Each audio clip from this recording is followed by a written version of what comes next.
Assalamualaikum warahmatullahi wabarakatuh. Pertama-tama izinkan saya memperkenalkan diri saya. Di sini ada foto saya. Nama saya adalah Fadila Roslina Rahmi, NIM 12208183078. Saya dari Fakultas Tarbiyah dan Ilmu Keguruan, jurusan Tadris Biologi IAIN Tulungagung. Pada kesempatan kali ini saya akan menyampaikan materi, yaitu materi virus. Materi virus ini terdapat pada kelas 10 MIPA mata pelajaran biologi. Mohon maaf apabila dalam menyampaikan materi ini saya banyak kekurangannya. Mohon kritik dan sarannya. Oke, saya mulai. Virus. Apa itu virus? Virus berasal dari bahasa Latin virion yang berarti racun. Terkuaknya misteri virus dimulai sejak abad ke-19 melalui penemuan-penemuan oleh para ilmuwan. Nah, siapakah para ilmuwan tersebut? Yang pertama ada Adolf Meyer pada tahun 1883. Ilmuwan yang berasal dari Jerman yang meneliti penyakit mosaik pada tembakau. Selanjutnya ada Louis Pasteur pada tahun 1883. Ilmuwan yang berasal dari Prancis ini menyatakan bahwa sesuatu yang lebih kecil dari bakteri adalah penyebab rabies. Istilah untuk yang lebih kecil dari itu disebut dengan virus. Selanjutnya ada Dmitri Ivanovsky dan M. Beiering pada tahun 1898. Menyimpulkan bahwa potongan yang menyerang tanaman tembakau lebih kecil dari bakteri dan hanya hidup pada jaringan yang hidup. Selanjutnya ada Wendell Stanley pada tahun 1935. Ilmuwan yang berasal dari Amerika ini berhasil mengkristalkan potongan tersebut yang kemudian diberi nama tobacco mosaic virus atau biasa disebut dengan TMV. Apa saja ciri-ciri dari virus? Berikut ciri-ciri dari virus. Pertama, virus bersifat aseluler atau tidak mempunyai sel. Virus berukuran amat kecil, yakni berkisar antara 20 mikron hingga 300 mikron. Virus hanya memiliki salah satu macam asam nukleat, RNA dan DNA. Virus umumnya berupa semacam habdul atau kristal dan bentuknya sangat bervariasi. Nah, bentuknya yang bervariasi ini ada yang berbentuk oval, memanjang, silindris, kotak, dan kebanyakan berbentuk seperti kecebong dengan kepala oval dan ekor silindris. Selanjutnya, tubuh virus terdiri atas kepala, kulit yang terdiri selubung atau kapsid, isi tubuh dan serabut ekor. Virus memiliki lapisan protein yang berbentuk kapsid. Virus hanya dapat berkembang biak di sel hidup lainnya, seperti sel hidup pada bakteri, hewan, tumbuhan, dan sel hidup pada manusia. Virus tidak dapat membelah diri dan tidak dapat diendapkan dengan sentrifugasi biasa, tetapi virus dapat dikristalkan. Bentuk virus. Berikut contoh dari bentuk virus. Yang pertama ada bentuk spiral, ikosahedron atau ikosahedral. Yang ketiga ada berpelindung, yang terakhir bentuk kompleks. Struktur virus. Struktur virus sangat bermacam-macam. Apa saja struktur virus tersebut? Struktur virus secara umum dapat diwakili oleh struktur bakteriofag. Lalu bagaimana struktur dari bakteriofag tersebut? Nah, berikut struktur dari bakteriofag. Bakteriofag ini disebut juga sebagai bentuk virus yang kompleks. Yang pertama ada kapsid atau kepala. Kepala virus berisi dengan nukleat. Asam nukleat pada bakteriofag adalah DNA. Asam nukleat ini berfungsi untuk mengendalikan aktivitas replikasi virus pada bagian kepala virus diselubungi oleh protein yang disebut dengan kapsid. Nah, kapsid tersusun dari unit-unit protein yang disebut dengan kapsomer. Kapsid berfungsi memberi bentuk virus sekaligus sebagai pelindung virus dari kondisi lingkungan yang merugikan virus. Selanjutnya ada bagian leher. leher sebagai penghubung antara kepala dan juga ekor. Yang terakhir ada bagian ekor. Ekor merupakan bagian yang terpenting karena fungsi ekor yaitu sebagai alat untuk melekatkan diri dan menginfeksi sel yang diserang oleh virus. Bagian ini memiliki struktur tambahan yang berupa selubung ekor, papan dasar, dan serabut ekor. Pada setiap ujung serabut ekor terdapat reseptor yang berfungsi untuk menerima rangsang. Baik, selanjutnya reproduksi virus. Ada dua jenis reproduksi pada virus, dan apa sajakah itu? Yang pertama ada daur litik, yang kedua ada daur lisogenik. Nah, pada daur litik terdapat tahap pertama yaitu tahap adsorpsi, yaitu melekatnya ekor virus pada dinding sel bakteri. Daerah perlekatan ini disebut daerah reseptor. Daerah reseptor bersifat khas bagi virus tertentu dan virus lain tidak dapat melekat di tempat tersebut. Tahap kedua yaitu penetrasi, yaitu ujung serabut ekor virus masuk dan menyatu dengan sel bakteri sehingga terbentuk saluran dari tubuh virus ke bakteri. Penetrasi dapat berlangsung karena virus memiliki enzim lisozim yang berfungsi merusak atau melubangi dinding sel bakteri. Tahap selanjutnya ada tahap eklifase, yaitu virus mengambil alih perlengkapan metabolik sel bakteri. Selanjutnya, asam nukleat virus mengendalikan pembentukan protein dan komponen-komponen tubuh virus baru dengan menggunakan bahan yang tersedia dalam sitoplasma bakteri. Selanjutnya ada tahap replikasi, yaitu pembentukan bagian-bagian tubuh virus yang baru. Tahap selanjutnya ada tahap perakitan, yaitu bagian-bagian tubuh virus yang terbentuk dalam replikasi selanjutnya akan membentuk virus-virus bakteriofag yang baru. Tahap terakhir dari daur litik yaitu lisis, yaitu pecahnya sel bakteri yang mengeluarkan virus-virus baru yang akan menginfeksi bakteri dan memulai daur litik kembali. Untuk daur lisogenik, terdapat langkah yang hampir sama dengan daur litik, yaitu adsorpsi dan penetrasi. Jadi, saya lanjutkan saja ke tahap selanjutnya, yaitu tahap kedua, penggabungan, yaitu asam nukleat virus bergabung atau menyisi pada asam nukleat bakteri. Gabungan asam nukleat ini disebut dengan profag. Tahap ketiga yaitu pembelahan. Pada saat bakteri membelah, profag ikut membelah sehingga menghasilkan bakteri-bakteri yang mengandung profag.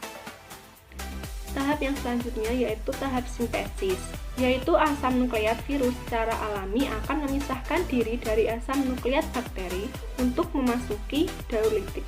Selanjutnya, asam nukleat virus akan membentuk partikel-partikel virus yang baru. Tahap selanjutnya yaitu hampir sama dengan daur litik, yaitu tahap perakitan, yaitu penyusunan partikel-partikel virus menjadi virus-virus baru. Nah, yang terakhir juga bersama dengan daur litik yaitu lisis. Bedanya yaitu lisisnya sel bakteri dengan mengeluarkan virus-virus baru yang selanjutnya akan mengikuti daur litik atau daur lisogenik kembali. Di sini ada gambar daur litik dan daur lisogenik. Di sini ada tahap adsorpsi tadi, lalu penetrasi, kapsid, tahap perakitan, dan sintesis, tahap lisis. Semua ini akan berulang dan kembali lagi ke awal. Selanjutnya ada klasifikasi virus. Nah, bagaimana klasifikasi virus? Apa saja dasar dari pengklasifikasian virus? Berikut sedikit ulasannya. Ciri-ciri utama: asam nukleat, RNA dan DNA sama-sama berutas tunggal atau ganda. Struktur partikel virus, kapsid helikal dan ikosahedral sama-sama telanjang dan juga atau bersampul. Struktur kompleks, misalnya ekor. Ciri-ciri utama yang ketiga yaitu jumlah kapsomer, ukuran virion, kerentanan terhadap bahan-bahan yang melumpuhkan. Sedangkan ciri-ciri sekunder yang pertama yaitu kisaran inang. Apakah spesies inangnya atau jaringan inang atau tipe-tipe sel yang khusus. Yang kedua, cara penururannya, misalnya melalui tinja, melalui lendir misalnya saat bersin dan juga batuk. Yang ketiga, struktur permukaan khusus, sifat-sifatnya yang antigenik. Nah, berikut klasifikasi virus. Yang pertama, berdasarkan kandungan asam nukleatnya, virus diklasifikasikan menjadi dua, yaitu yang pertama, ribovirus, dan yang kedua, deoksiribovirus. Berdasarkan bentuk dasarnya, virus diklasifikasikan menjadi tiga. Yang pertama, bentuk ikosahedral, bentuk helikal, dan bentuk kompleks. Sedangkan berdasarkan keberadaan selubung yang melapisi nukleokapsid, virus dibedakan menjadi dua, virus bersampul dan virus telanjang. Selanjutnya, berdasarkan jumlah kapsomernya, virus diklasifikasikan menjadi 32 kapsomer, 252 kapsomer, 162 kapsomer, 60 kapsomer, dan 72 kapsomer. Berdasarkan sel inangnya, virus dapat menyerang bakteri, hewan, tumbuhan, dan juga manusia. Yang terakhir, berdasarkan jenisnya, virus dapat dikelompokkan menjadi virus bakteri, virus mikroorganisme eukariotik, virus tumbuhan, dan yang terakhir virus hewan. Selanjutnya, peranan virus bagi kehidupan. Sebagian besar virus menyebabkan berbagai penyakit pada makhluk hidup. Namun, tidak semua virus itu merugikan. Beberapa jenis virus sengaja dimanfaatkan manusia untuk tujuan tertentu, yaitu salah satunya meningkatkan kesejahteraan manusia. Beberapa jenis virus dapat dimanfaatkan untuk menghasilkan produk yang bermanfaat untuk meningkatkan kesejahteraan. Namun, banyak juga virus yang bersifat menguntungkan dan juga merugikan. Yang pertama, virus yang menguntungkan. Virus dapat digunakan sebagai biopeptisida untuk membasmi hama pada tanaman budidaya, misalnya bakulovirus. Selanjutnya, virus dapat digunakan untuk pembuatan peta kromosom yang sangat penting bagi dunia kedokteran. Selanjutnya, virus juga dapat digunakan untuk pembuatan vaksin. Provak dapat digunakan untuk mengubah fenotip bakteri sehingga bermanfaat dan dalam bidang kedokteran. Yang terakhir, virus yang menguntungkan yaitu digunakan untuk memproduksi interferon. Interferon di sini adalah protein yang dihasilkan oleh sel normal sebagai respon terhadap infeksi virus. Interferon sendiri berfungsi untuk mencegah replikasi virus pada sel host. Virus yang merugikan. Virus yang menyerang hewan, yaitu yang pertama ada raw sarcoma virus. Virus ini merupakan penyebab tumor pada ayam. Selanjutnya ada virus kosasi. Virus kosasi ini menyebabkan penyakit foot and mouth disease atau FMD, penyakit mulut dan kaki. Virus ini menyerang hewan pemamah biak, yaitu seperti sapi, kambing, dan juga kerbau. Selanjutnya ada paramisovirus, merupakan virus yang menyebabkan penyakit tetelo atau parrot fever, atau nama kerennya bisa disebut Newcastle disease pada ayam. Dan gejalanya itu yaitu diare dan juga batuk-batuk. Yang terakhir ada rhabdovirus. Virus ini mengakibatkan penyakit rabies pada hewan berdarah panas maupun manusia. Virus ini menyerang sistem saraf pusat sehingga menimbulkan gejala takut air, gelisah, hilangnya kontrol otot, dan agresif. Selanjutnya ada virus yang menyerang tumbuhan. pertama ada tobacco mosaic virus. Virus ini menyebabkan penyakit mosaik pada tanaman tembakau dan tanaman suku terung-terungan. Contoh dari tanaman suku terung-terungan ini yaitu tanaman tomat dan tanaman cabai. Selanjutnya ada rice tungro bacilliform virus atau RTBV dan rice tungro spherical virus atau RTSV. Virus ini menyebabkan penyakit tungro yang menyerang bagian batang dan akar tanaman padi. Tanaman padi yang terserang virus ini akan menjadi kerdil karena pertumbuhannya tidak normal. Selanjutnya ada citrus leprosis virus atau disingkat CLV. Virus ini menyerang tanaman jeruk. Gejalanya yang ditimbulkan yaitu berupa bercak-bercak pada daun dan juga buahnya. Selanjutnya ada turnip yellow mosaic virus atau disingkat sebagai TYMV. Virus ini menyerang tanaman tembakau, kapas, dan juga lobak. Gejala yang dialami tanaman yang terserang virus ini berupa daun yang menggulung. Selanjutnya ada sugarcane mosaic virus. Seperti namanya, sugar. Virus ini menyerang tanaman tebu. Gejalanya, virus ini ditularkan yaitu melalui tebu lain oleh kutu daun. Selanjutnya ada bean mosaic virus atau disingkat dengan BMV. Virus ini menyerang tanaman buncis. Dan terakhir yaitu wheat mosaic virus. Virus ini menyerang tanaman gandum.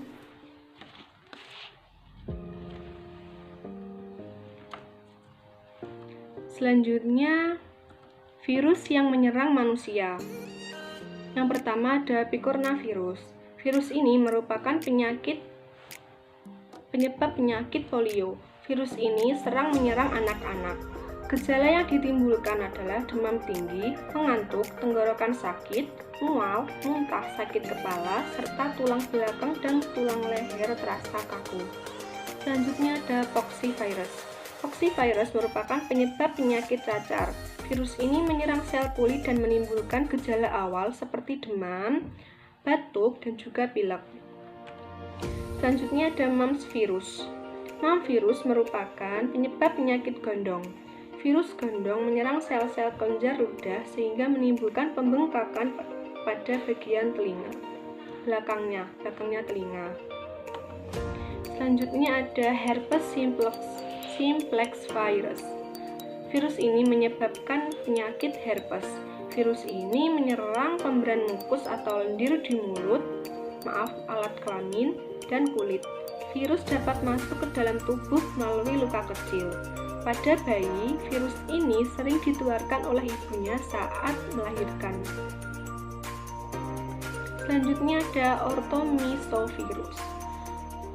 Virus ini merupakan penyebab penyakit influenza atau biasa disebut dengan flu. Virus ini menyerang sel-sel saluran pernafasan bagian atas. Gejala penyakitnya yaitu demam, pilek, pusing, pegal, dan juga batuk. Selanjutnya ada Human Immunodeficiency Virus atau biasa disebut dengan HIV. Virus ini cukup terkenal ya karena merupakan penyebab penyakit AIDS. Nah, penyakit AIDS ini sangat mematikan karena sampai saat ini sepertinya belum ditemukan vaksin atau cara pencegahan atau penyembuhan penyakit ini. HIV menular melalui hubungan seksual, transfusi darah, dan penggunaan jarum suntik yang tidak steril. Selanjutnya ada hepatitis virus.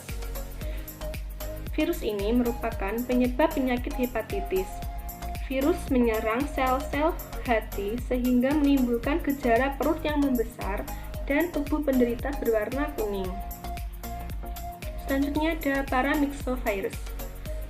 Merupakan penyebab penyakit campak. Penderita campak mengalami gejala demam tinggi, batuk, dan rasa nyeri di seluruh tubuh. Selanjutnya ada Ebola virus. Ebola virus merupakan penyebab penyakit Ebola yang sangat mematikan. Virus ini menyerang sel-sel pertahanan tubuh. Virus ini merupakan virus yang paling mematikan. Selanjutnya ada Human Papillomavirus. Merupakan penyebab kutil yang menyerang sel-sel kulit dan dapat berkembang menjadi kanker. Gejalanya adalah adanya benjolan pada kulit. Coronavirus. Ini virus yang sedang terjadi pada saat ini dan menyerang hampir seluruh belahan dunia. Coronavirus merupakan penyebab penyakit SARS. Penularan SARS terjadi melalui kontak langsung dengan penderita, yaitu melalui kontak dengan percikan cairan tubuh, misalnya saat batuk atau bersin. Yang terakhir ada flavivirus. Flavivirus merupakan penyebab penyakit demam berdarah. Seperti yang kita ketahui, penyakit demam berdarah itu disebabkan oleh nyamuk Aedes aegypti.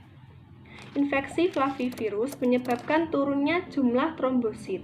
Salah satu fungsinya sebagai pembeku darah, dalam tubuh penderita, yaitu dengan gejala awal yang sering timbul pada penderita yaitu demam tinggi, timbul bercak merah, terutama pada lekukan tubuh, mimisan, sakit kepala, dan kadang-kadang disertai mual dan muntah.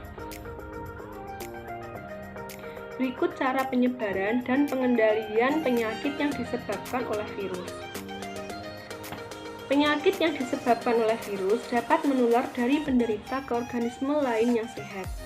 Sebagian besar penyakit yang disebabkan oleh virus sulit disembuhkan. Oleh karena itu, perlu adanya usaha pencegahan terhadap serangan virus. Dengan demikian, penyakit yang disebabkan oleh virus dapat dikendalikan. Salah satu usaha pencegahannya dengan melakukan vaksinasi. Salah satu bahan vaksin berasal dari virus. Ada dua macam vaksin, yaitu vaksin yang mengandung virus yang dinonaktifkan dan vaksin yang mengandung virus yang dilemahkan. Kedua macam vaksin ini ada yang masuk ke dalam tubuh melalui suntikan dan ada juga yang melalui mulut, yaitu diteteskan. Vaksin yang masuk ke dalam inang dapat menghentikan replikasi virus sehingga virus tidak akan bertambah banyak di dalam inang. Selain dengan vaksinasi, infeksi virus dapat dicegah dengan cara meningkatkan daya tahan tubuh. Nah, berikut cara menerapkan pola hidup sehat yang dapat meningkatkan daya tahan tubuh agar kita tidak mudah terinfeksi virus atau mikroorganisme patogen. Yang pertama yaitu pola makan teratur. Kita harus mengatur pola makan yang teratur. Paling tidak kita itu makan 3 kali sehari. Seperti kata pepatah, makanlah sebelum lapar dan berhenti sebelum kenyang. Oke. Yang kedua yaitu makan makanan yang bergizi. Seperti perbanyak makan sayur-sayuran, buah-buahan, dan biji-bijian. Serta kalau bisa, hindari makanan cepat saji seperti mie instan, seperti pizza, dan lain sebagainya. Selanjutnya, yaitu lakukan olahraga yang teratur. Kita juga harus membiasakan diri berolahraga secara teratur, yaitu dapat memulainya dengan berolahraga setiap hari, yaitu di pagi hari. Cara yang keempat yaitu tidur yang cukup. Istirahat yang paling bagus adalah tidur. Paling tidak setiap hari kita membutuhkan 6 sampai 8 jam untuk istirahat. Selanjutnya yaitu hindari stres. Pada saat ini pasti banyak orang yang mengalami stres, apalagi pada masa pandemi ini ya. Apapun dilakukan secara daring dan itu pasti akan menyita fisik dan juga pikiran. Oleh karena itu, jika ada masalah, segera diatasi agar terhindar dari stres. Baik, sekian materi yang saya sampaikan tentang virus. Apabila ada kekurangan dan pengucapan yang salah, mohon dimaafkan. Baik, wassalamualaikum warahmatullahi wabarakatuh.